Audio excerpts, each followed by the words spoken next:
Welcome to Martha Family Secrets Fly Home. Don't say anything to your mother or brother. That text came in at 6:47 in the morning while I sat on a sunlit balcony in Hilton Head watching my mother laugh for the first time in 21 years at something my brother said.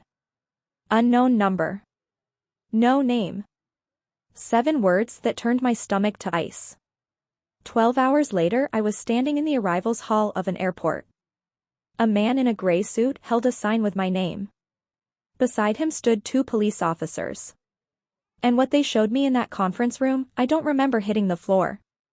I just remember waking up to fluorescent lights and a paramedic asking me to count backward from 10. That was 4 months ago. I still don't sleep through the night. But I need to tell you everything. Because what my family did, and what I did about it, changed who I am forever. Please subscribe and like this video and listen to my story till the end and let me know which city you are listening from. That way I can see how far my story has traveled. Because wherever you are right now, I need you to know, this story is for you too. My name is Serena Caldwell. I am 32 years old. And this is the story of how my own mother and brother tried to destroy me, and how the truth saved my life. Let me take you back to a rainy November night in a quiet suburb of Hartford, Connecticut. The night I stopped being someone's daughter. I was 11 years old. It was a Tuesday, November 14th. I remember the date because I had brought home a permission slip for a field trip to an art museum in Hartford. I needed a parent's signature and $3. That was it. A signature and $3. My mother, Vivienne Caldwell, was sitting at the kitchen table when I walked in. She had the phone pressed to her ear. Her voice was flat, calm, like she was reading from a grocery list. "It's done," she said. "She's leaving tonight." I didn't know who she was talking to. I still don't. She hung up and looked at me the way you look at a stain on a countertop. Something to wipe clean. "Pack your things," she said. I thought she meant for the field trip. I actually smiled. Can you believe that? "You're leaving tonight." My brother, Carter, was standing at the top of the stairs. He was 14. He watched the whole thing. Didn't say a word. Didn't move. Just leaned on the railing like he was watching a television program that had nothing to do with him. Vivienne opened the front door. Rain was hammering the porch. She handed me a black garbage bag, the kind you use for yard waste, and said 4 words I will hear for the rest of my life. Go. Don't come back. No suitcase. No coat. No explanation. No $3. I walked 3 miles in that rain. My sneakers filled with water by the second block. The bag ripped at the corner of an intersection and my library book fell into a puddle. I made it to my grandfather's house on Harlan Street at just past 9 o'clock at night. When he opened the door, he didn't ask what happened. He didn't call Vivienne. He just knelt down on that wet porch, wrapped both arms around me, and said, "You're home now, little bird." That was the last time anyone in my family held me for 21 years. My grandfather, Edmund Ashby, was a retired civil engineer who lived like he had never spent a dollar beyond what he needed. Small Cape Cod house, vegetable garden in the back, a workshop in the garage where he fixed clocks and radios and anything that ran on gears. He wore the same 3 flannel shirts on rotation and drank his coffee black from a mug that said "World's okay, Grandpa." My grandmother Eleanor was the warmth in that house. She taught me to make pot roast on Sundays. She braided my hair before school. She read to me every night, even when I was 12 and probably too old for it. I never once asked her to stop. For 7 years, that small house on Harlan Street was the only place I felt real. Vivienne never called. Not once. Carter didn't write. No birthday card, no Christmas. Nothing. It was as if I had been erased from their lives with the same ease Vivienne used to wipe the kitchen counter. My grandfather never forced the subject. But once, when I was 13 and crying in the garage because a girl at school asked why my mother never came to parent conferences, he set down his wrench and said something I didn't understand until decades later. Someday you'll know why I'm saving the best for you. Not now. But someday. I noticed things. Small things. A man in a gray suit visited my grandfather every few months. They would sit in the study with the door closed. Low voices, but never full sentences. When I asked who the man was, Grandpa said an old friend helping with paperwork. I didn't push. I was just grateful to have a home. My grandmother Eleanor passed when I was 16. A stroke, quick and merciful, and the house on Harlan Street got a little quieter and a little colder. But Grandpa kept going, for me, I think. He drove me to campus tours. He proofread my college essays. He kept a locked oak box on the top shelf of his closet that he never once opened in front of me. I asked him once what was inside. He smiled and said, "Your future." My grandfather died in his sleep 3 weeks before I started college. I found him on a Saturday morning, still in his flannel, one hand resting on a book about covered bridges. He looked peaceful. He looked done. The funeral was small. 6 neighbors, the pastor from the Methodist church, a woman who ran the hardware store where Grandpa bought his nails. And then Vivienne walked in. I hadn't seen my mother in 7 years. She wore black from head to toe. A silver cross hung from her neck. She moved through the church like a widow in a film, touching pews, dabbing her eyes, whispering thank you to strangers who offered condolences. She never looked at me. Not once. But Carter did. He walked right up to where I was sitting in the front pew, leaned down, and said something so quietly that only I could hear. "Grandpa left everything to Mom. There's nothing for you." Then he smiled. A quick one. The kind that disappears before anyone else catches it. After the service, the man in the gray suit approached me in the parking lot. "Miss Caldwell," he said. "My name is Edward Mercer. I was your grandfather's attorney for 30 years. He held out a cream-colored envelope sealed with wax. Old-fashioned. Deliberate. "Your grandfather asked me to give you this when the time is right." He paused. "The time isn't now. But keep my card." I took the card. I took the envelope. I put both in my wallet and didn't touch them again. I rode the bus back to my dorm that night alone. No family left. No safety net. 18 years old with a sealed envelope I was too afraid to open and a business card from a man in a gray suit who said the time isn't now. I didn't know those 2 pieces of paper would save my life 14 years later. Now stay right here.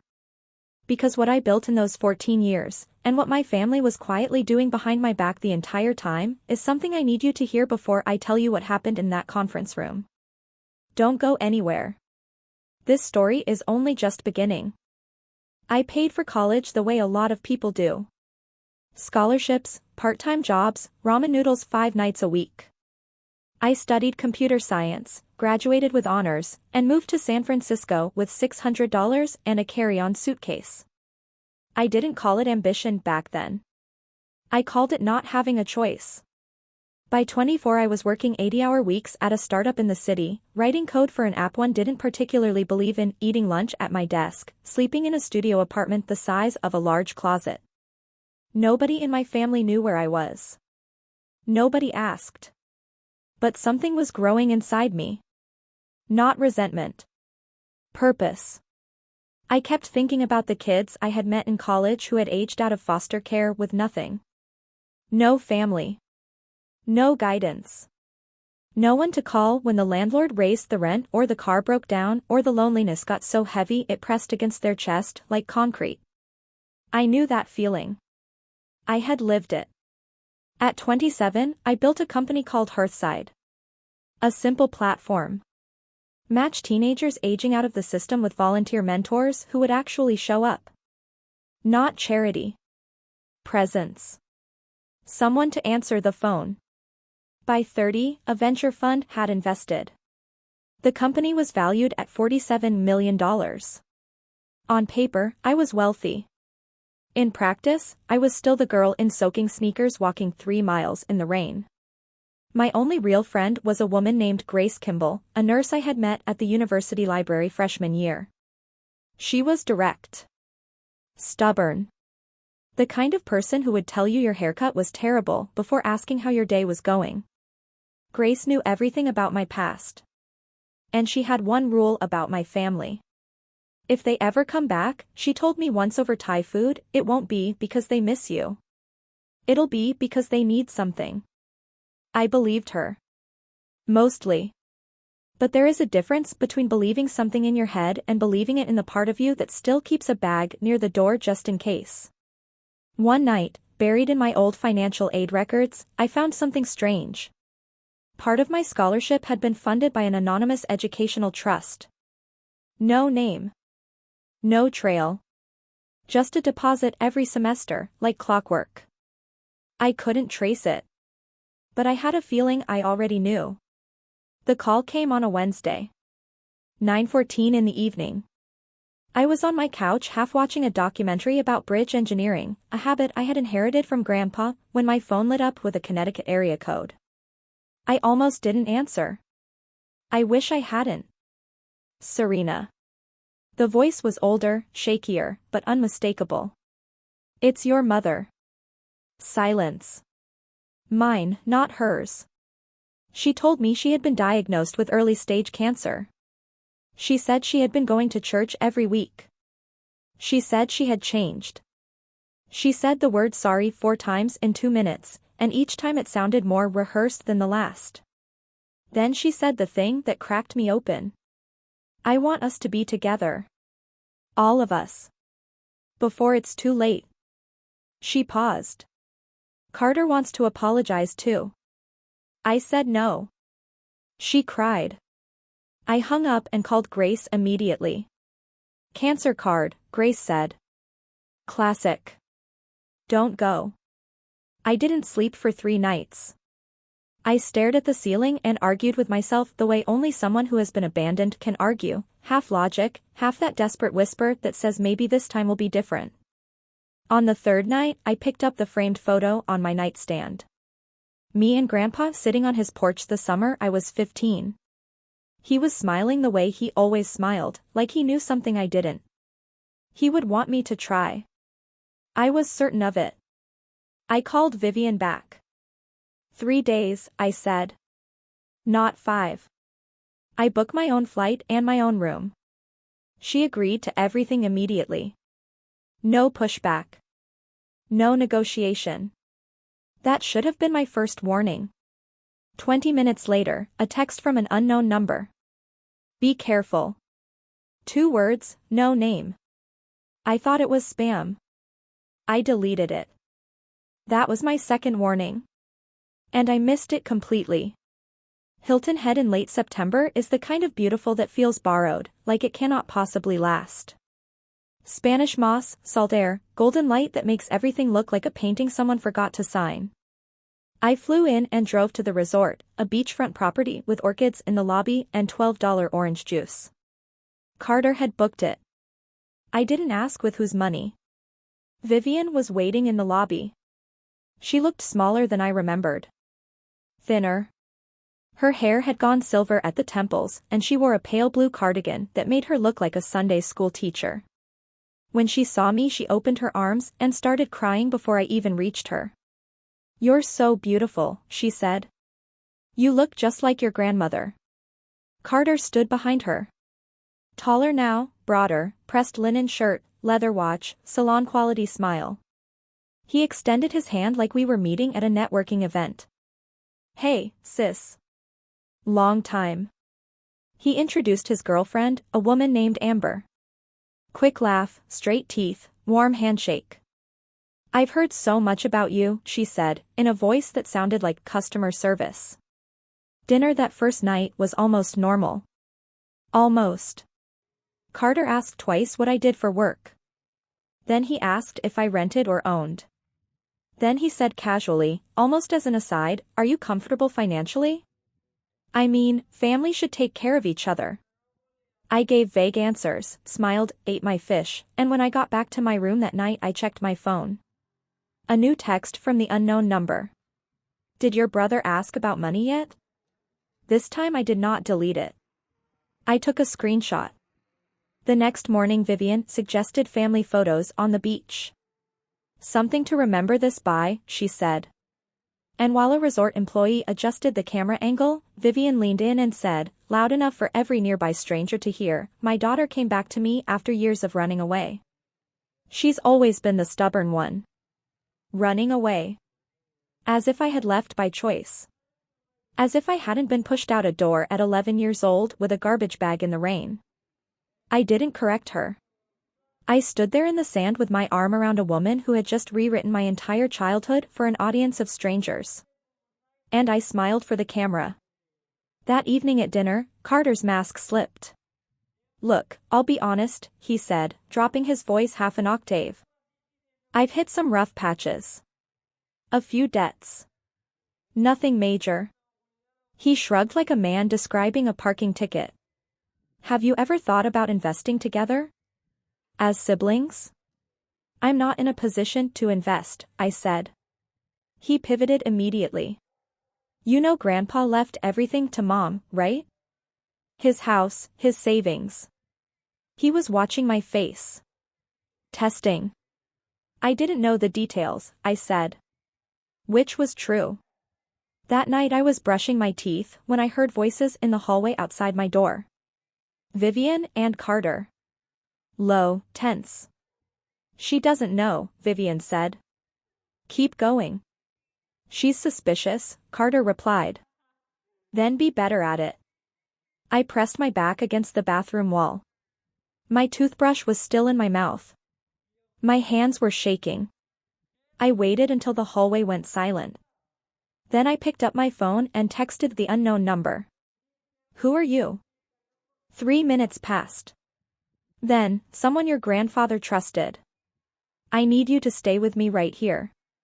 Because what Carter put on that breakfast table the next morning, and what I found inside it, is where everything in my life changed direction permanently. Don't leave yet. Day 3. The last day I had agreed to stay. Carter came to breakfast carrying a manila folder. He set it on the table between the salt shaker and the butter dish like it was nothing. Casual as a newspaper. So I've been looking into Grandpa's estate, he said. Turns out there are accounts and property that were never properly distributed. He slid a stapled document toward me. Mom and I think it's fair if we all sign this. Just to consolidate things under one family trust. I picked it up. I am not a lawyer, but I have spent 5 years reviewing contracts for my company. I know what a power of attorney clause looks like when it is dressed up in family language. And this document was designed to hand Carter complete control over every asset tied to the Ashby name. I need time to read this properly, I said. It's just a formality. He leaned back. Mom already signed. Vivienne reached for my hand. I pulled back. I said I need time. Carter's jaw tightened. Amber glanced at him and looked down at her phone. Back in my room I photographed every page and sent the images to my attorney in San Francisco. 2 hours later she called. Don't sign anything, she said. This document would give your brother control over assets you may not even know you have. I sat on the edge of the bed. My phone buzzed. The unknown number again. Longer this time. Fly home. Don't say anything to your mother or brother. There's a flight at 6 in the morning from Savannah. Take it. A car will be waiting when you land. Don't be afraid. I sat on that bed for an hour staring at the screen. My hands were shaking. I kept thinking, what if this is a trick? What if someone is trying to separate me from my family again? But then I thought, what family?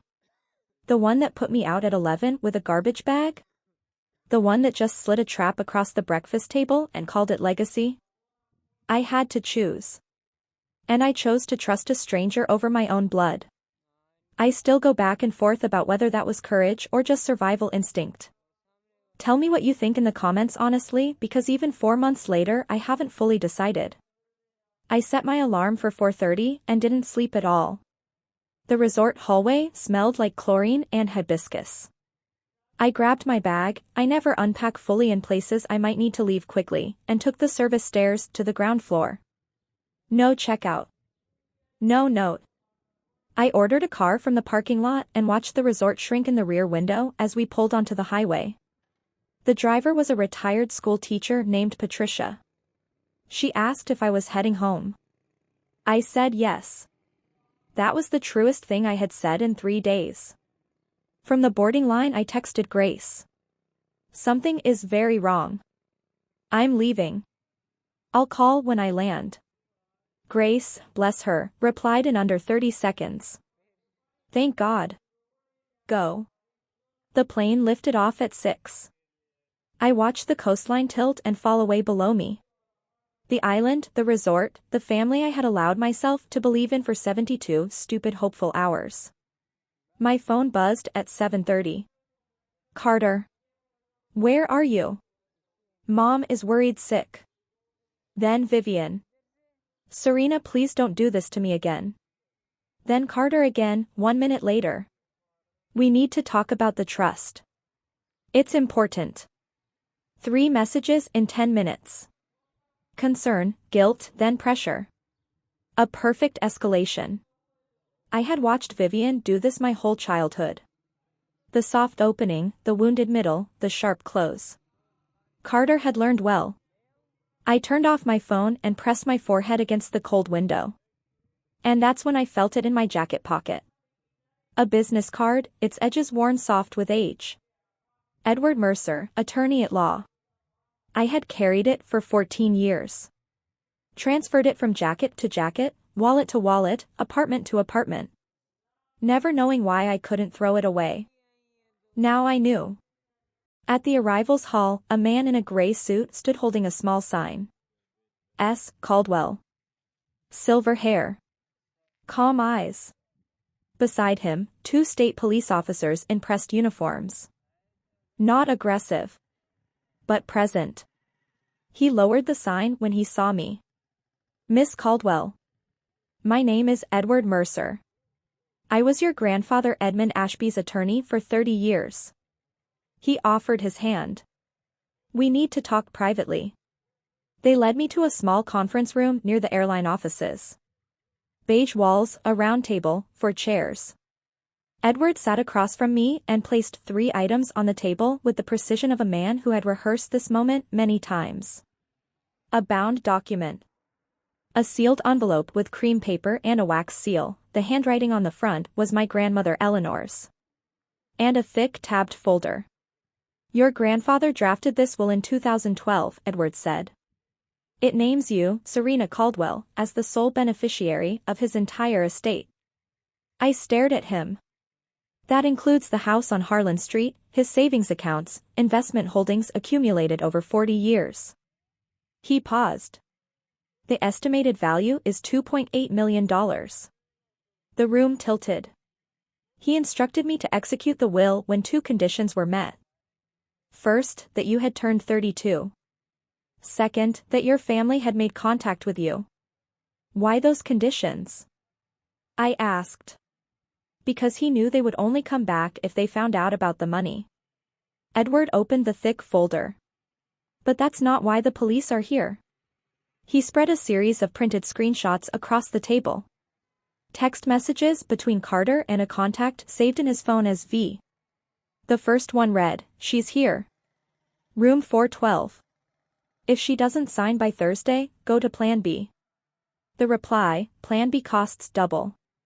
Carter's response, whatever it takes. Edward introduced a woman sitting quietly at the end of the table. I had not noticed her when I walked in, which I would later learn was entirely intentional.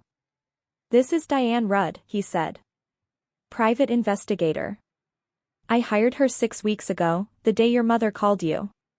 Diane was compact, 40s, short dark hair, no jewelry.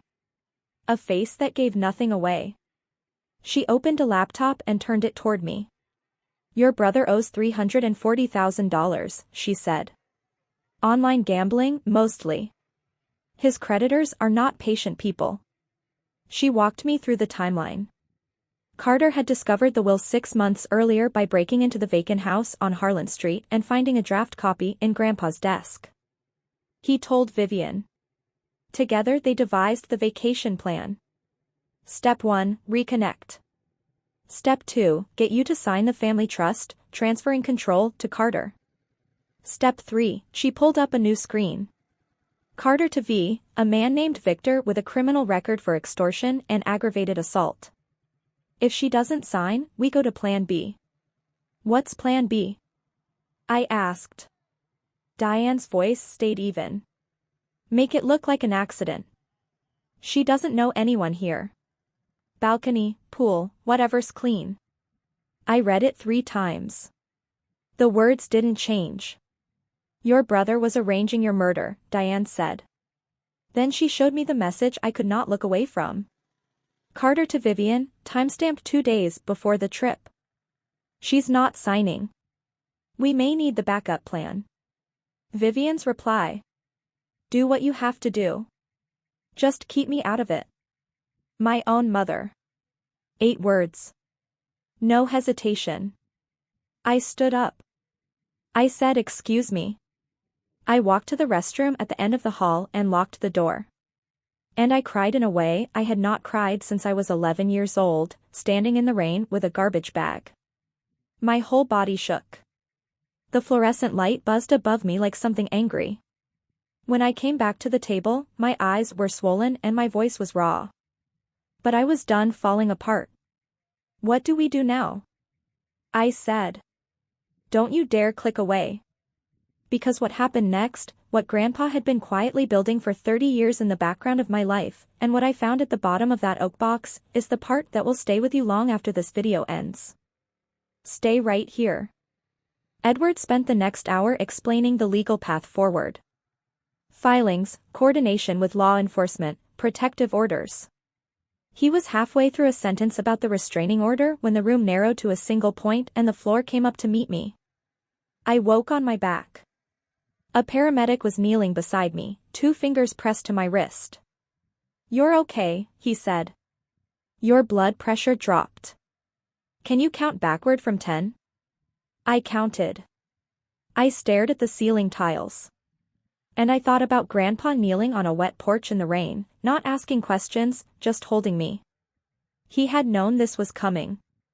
Maybe not the details, not Victor, not the balcony, not the pool, but he had known the shape of it. He knew what Vivienne and Carter were capable of. And he had spent years quietly building a wall between them and me. Edward sat in the chair beside me, patient as a clock. He handed me a paper cup of water. Take your time, he said. But not too long. Your brother doesn't know you've left yet. I sat up. I steadied my voice. I don't want revenge, I said. I want the truth on the table. All of it. Edward nodded the way a man nods when he has been waiting a long time to hear exactly those words. Then he reached into his briefcase and set down the sealed envelope. Cream paper, wax seal, Eleanor's handwriting on the front. The same one he had handed me at the funeral 14 years ago. You never opened it, he said. I hadn't. I had carried it across 6 apartments, 4 cities, and 1 entire career. It had lived in jacket pockets and shoeboxes and the bottoms of filing cabinets. I had touched it 100 times without breaking the seal. Open it when you're ready, Edward said. Your grandmother wrote it the week before she passed. I slipped it into my bag. Not yet. But soon. First I had a brother to stop. Edward arranged a hotel room in the city. Clean, quiet, away from anything with the name Caldwell attached to it. Grace flew in from Boston that same night. She walked through the door, dropped her bag, and wrapped her arms around me without a single word. Then she said what Grace always says. I told you. I told you not to go. I know. I leaned into her shoulder. But if I hadn't gone, they would have found me eventually. She didn't argue. She knew I was right. The machinery of consequences was grinding forward 2 states away. State police had coordinated with law enforcement in South Carolina. The plan was clean. Victor would be arrested in Hilton Head first. Carter the following morning back in Connecticut. At midnight I sat on the hotel bed while Grace dozed in the armchair. I pulled the cream envelope from my bag. The wax cracked like a whisper. Inside, one sheet of pale yellow stationery. A photograph clipped to the corner. Eleanor's handwriting was careful, deliberate, the kind taught in schools that no longer exist. My dearest Serena. If you are reading this, it means your grandfather is gone and I am gone, and someone is trying to take what is yours. I am sorry I could not protect you while I was alive. But I want you to know, you were never the problem. Your mother was broken long before you were born, and she broke you instead of fixing herself. You deserve the world, little bird. Build your own nest. All my love, Grandma. The photograph. Me at 5 years old sitting on Eleanor's lap. Both of us laughing at something outside the frame. On the back in pencil, 4 words. You are always enough. Grace woke up to find me sitting cross-legged on the floor holding the photo, tears running silent and clean down my face. She didn't ask a single question. She just sat beside me, took my hand, and stayed there. At 1:47 in the morning my phone lit up. Edward. Victor has been arrested. He's cooperating. Your brother will be taken in at 7 tomorrow morning. I set the phone down and looked at the photograph one more time. 5 years old. Laughing. Enough. 7 o'clock sharp. 2 unmarked cars pulled up to Vivienne's house. Carter was at the kitchen table eating cereal when they knocked. He answered the door in sweatpants. The officers read him his rights while Vivienne screamed from the porch in a bathrobe, clutching the railing like the house was sinking. Vivienne's call came 40 minutes later.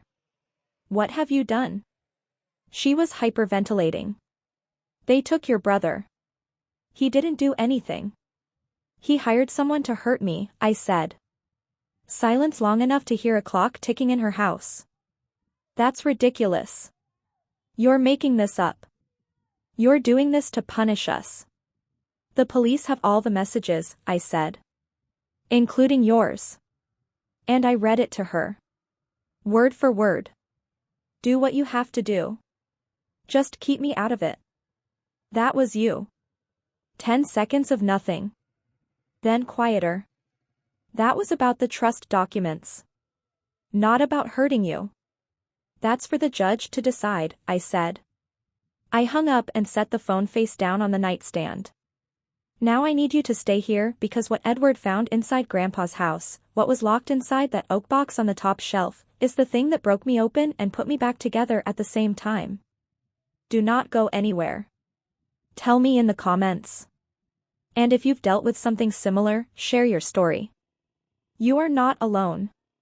Subscribe for more stories about standing your ground and reclaiming your life. Because every single one of these stories matters. And so does yours. Edward arrived at the hotel one afternoon carrying a wooden box. Oak. Brass latch. I recognized it instantly. The box from Grandpa's top shelf. The one he never opened in front of me. Your grandfather's house has been sealed since his passing, Edward said. This was in the master closet. He left instructions that I should give it to you when the legal process began. I opened it. Inside were 7 leather-bound notebooks. Grandpa Edmund's handwriting. A diary spanning 7 years, from the year I moved into the year he died. I opened the first one at random. March 2009. Called Vivienne again. She said Serena is better off without this family. Maybe she's right, but not in the way Vivienne means it. He had documented everything. Every phone call to Vivienne, every refusal, every legal attempt to bring me home, every quiet act of protection I had never known about. Your grandfather didn't just plan for your future, Edward said, adjusting his glasses. He documented the past. He knew this fight was coming. Then Thomas told me something that broke me all the way open. Your grandfather tried to gain legal custody of you multiple times, he said. Vivienne threatened to accuse him of abuse if he didn't back down. He chose to protect you from the shadows instead. My grandfather had fought for me. And my mother had used a lie like a loaded gun to stop him every single time. At the bottom of the oak box, beneath the last notebook, I found something else. A thick manila envelope, sealed with packing tape, labeled in Grandpa's handwriting. For Serena when she's ready. Inside, 17 documents. Each one a petition for legal guardianship filed with the Superior Court. The first was dated 7 months after I arrived at his door. The last was from 2 years before he died. 17 petitions. 17 denials. Every single one contested by Vivienne. Her objections were identical across the years. Edmund Ashby is elderly. Edmund Ashby is in declining health. Edmund Ashby cannot provide a stable home environment. The same lies, copy-pasted year after year, stamped and filed by a woman who had not set foot in her father's house since she pushed her own daughter out the door into the rain. I sat on the floor of that closet with the petitions fanned out around me like a collapsed deck of cards. 17 times he had walked into a courtroom for me. 17 times my mother had slammed the door. And he never told me. Not once. He didn't want you carrying that weight while you were building your life, Edward said. He told me to let her think she's free. She'll fight harder. I am not going to tell you I held it together.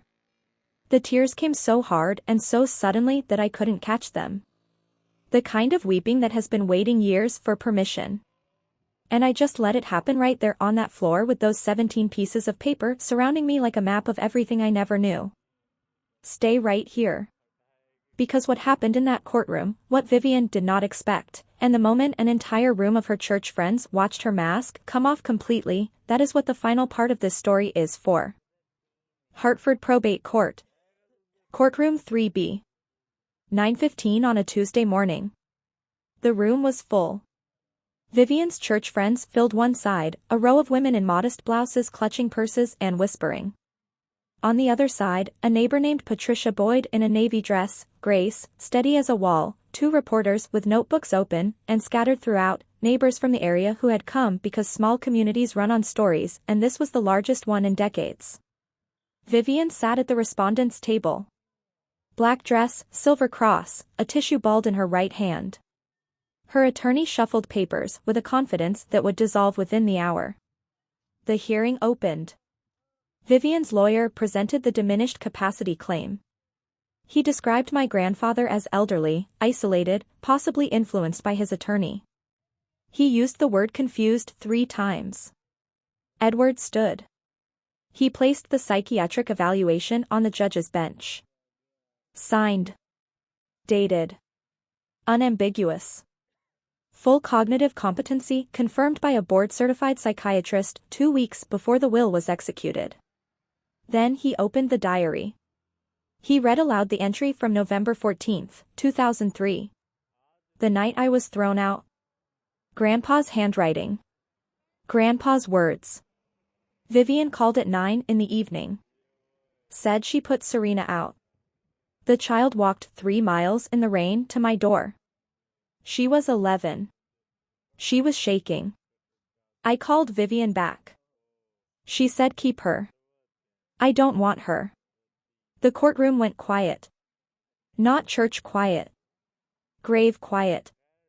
Vivienne shot to her feet. That's a lie. He made that up. Sit down, ma'am, the judge said. Edward called Patricia Boyd to the stand. She walked slowly, hands folded. She described the night, the rain, the child, the garbage bag, the call she made to the police. She described the officer who went to Vivienne's door. She described what Vivienne told him. She said her daughter had gone to stay with family voluntarily, Patricia said. She looked directly at Vivienne. That was not true. I watched that little girl walk down the street in the rain. There was nothing voluntary about it. One of the church women in the back row set down her purse and did not pick it up again. During the recess, Vivienne crossed the aisle and grabbed my wrist. Her grip was tight. Her eyes were dry. No performance left. You're destroying me, she whispered. Is that what you want? I looked down at her hand on my arm. I removed it gently, finger by finger. No, I said. I just want the truth to have a voice. The judge returned. The room rearranged itself into silence. Edward presented the final pieces. The psychiatric evaluation, 2 signing witnesses, a 20-year chain of custody maintained on every document. Clean. Unbroken. The judge reviewed the file for 8 minutes that felt like 80. The court finds the will of Edmund H. Ashby to be valid and duly executed. The petitioner, Serena Caldwell, is recognized as the sole designated beneficiary. Vivienne's head dropped. Not the way she had performed grief at the funeral. This was real. Her shoulders folded inward.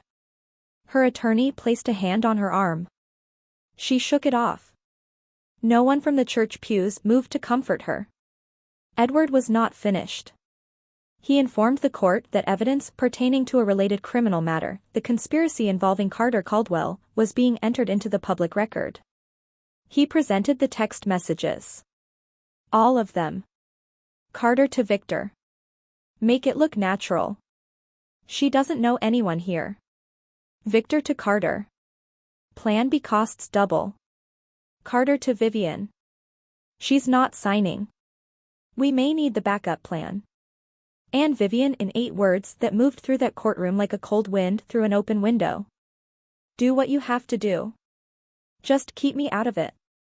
The church women stared at Vivienne as though she had removed a mask they did not know she was wearing. A reporter's pen scratched audibly against her notepad. The judge noted that the criminal prosecution of Carter Caldwell for criminal solicitation would proceed separately. Maximum sentence of 20 years. He turned to Vivienne and advised her to consult her counsel regarding her own communications. Vivienne did not move. She sat perfectly still, staring at the table as though the world had continued on without her and she was only now becoming aware of it. I stood, walked past her, did not look down. You've won, she said to my back.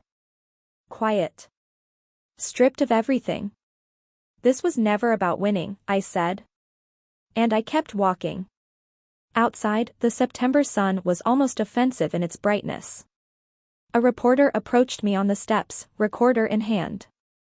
What does it mean to you, she asked, what your grandfather built? I had been thinking about this moment for weeks. My grandfather spent his life building things, I said. He built houses.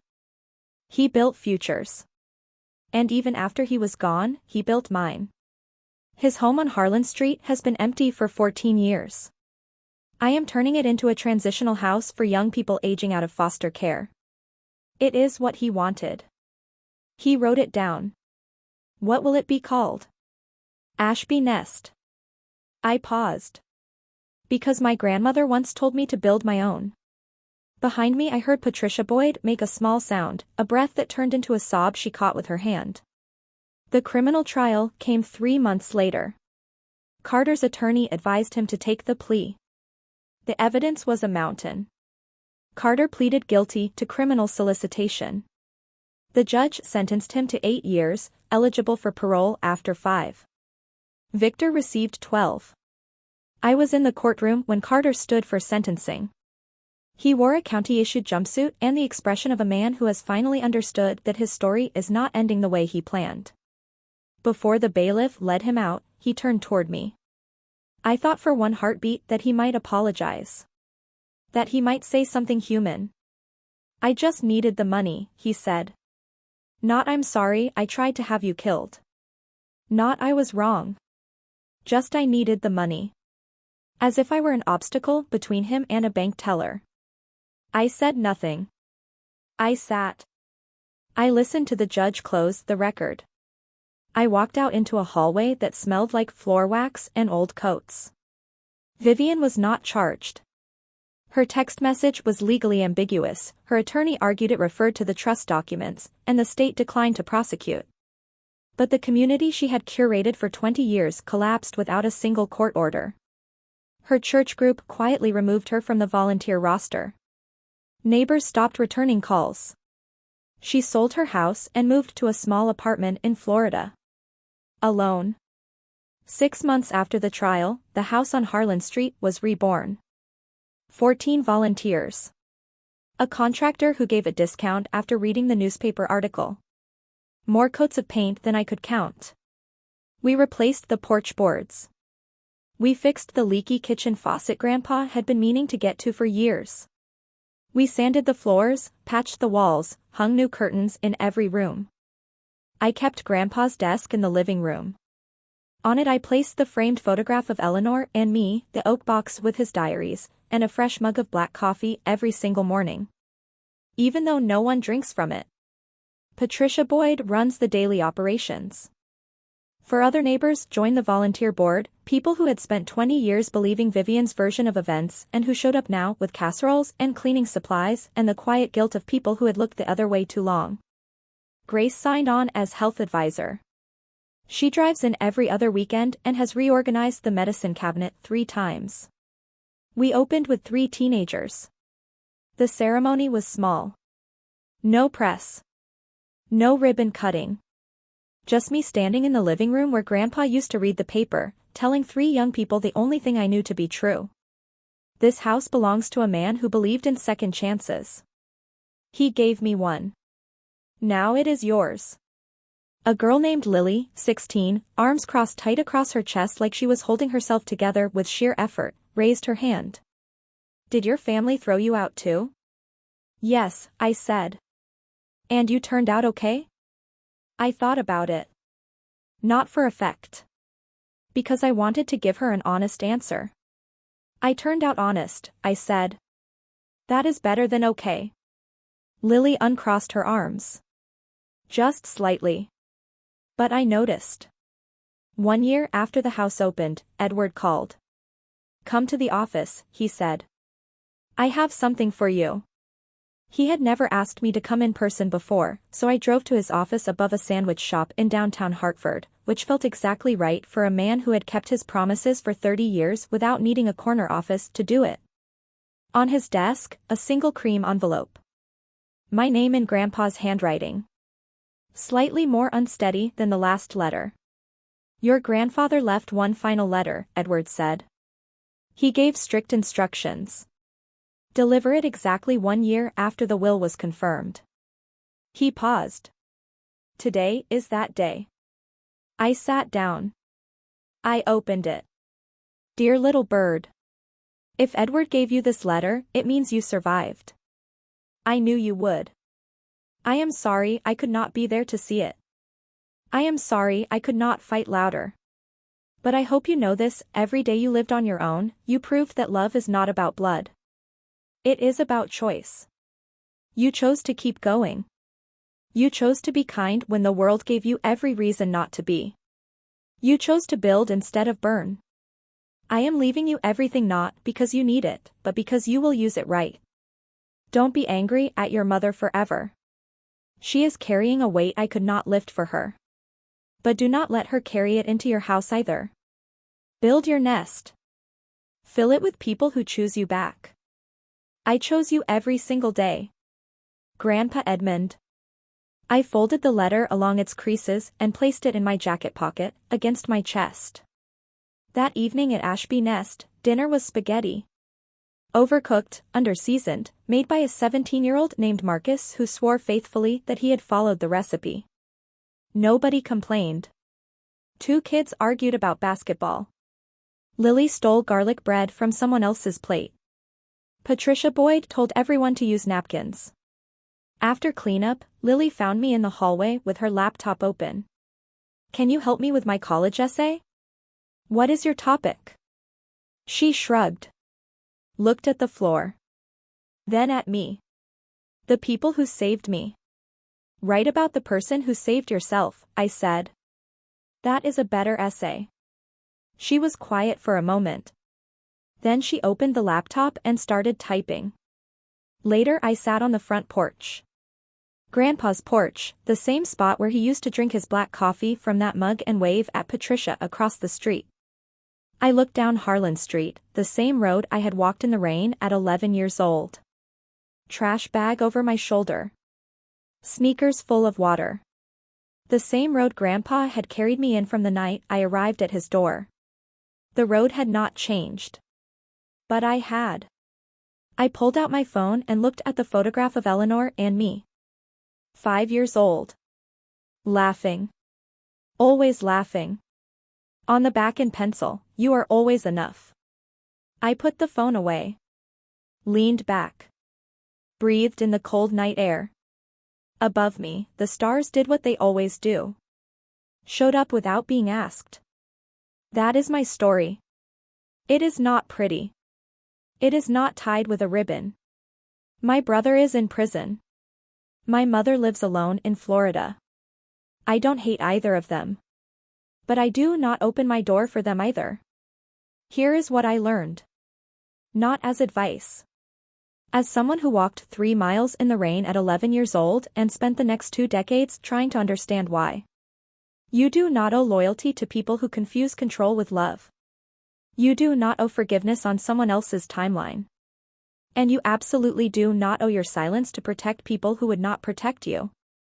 If you are inside a family that makes you feel small, that makes you question whether you are worth the trouble of keeping, let me say this as clearly as I possibly can. Leaving is not betrayal. Boundaries are not cruelty. And building a life they did not plan for you is not revenge. It is survival. My grandfather knocked on the same door 17 times for me. 17 petitions. 17 refusals. He never stopped.